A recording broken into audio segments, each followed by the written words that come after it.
livro de tombo tem esse nome porque os originais livros do tombo ficavam guardados na Torre do Tombo, né?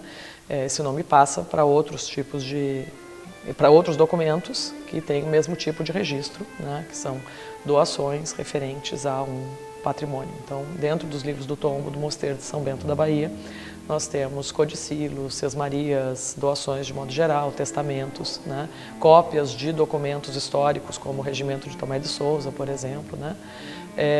Esses documentos todos, por 430 anos, ficaram exclusivamente sob o domínio do mosteiro e ao acesso só deles, né?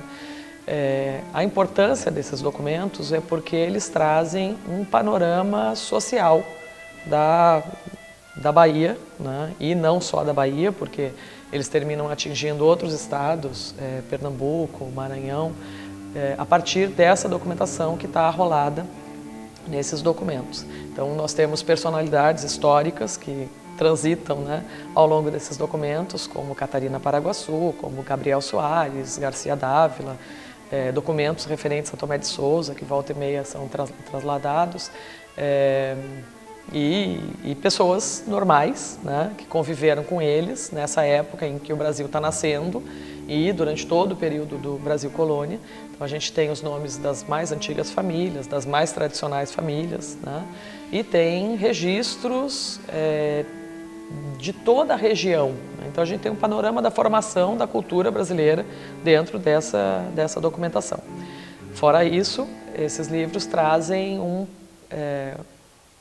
protocolo, né, de ritual de posse de terra, por exemplo. Sistematicamente, dentro dessas doações, quando alguém ia tomar posse da terra, né, então a gente tem todo o protocolo, que era comum para a época, de pegar a pessoa pela mão, sair pelo terreno gritando, né, 3 vezes, 6 vezes, quando fossem necessárias, para saber se alguém tinha algo contra aquela doação. Então, derruba uma parte de um curral, faz cruz num cajueiro, né? Tem todo um protocolo bem interessante que é repetido muitas vezes ao longo dos documentos.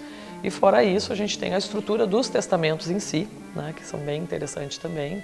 A primeira herdeira de quase todos os testamentos é a alma, né? E nós temos o detalhamento, por exemplo, do protocolo pós-mortem que a pessoa deseja. Então ela diz sob que hábito ela quer ser enterrada, quem deve acompanhar, né? Religiosos de tais e tais congregações devem acompanhar meu enterro, quantas missas devem ser rezadas por mim, pelos meus familiares, e aí eles determinam tudo isso, né? Então, muito além de ter documentos notariais, a gente tem documentos culturais, né, que dizem respeito à história, né, de toda a formação do Brasil.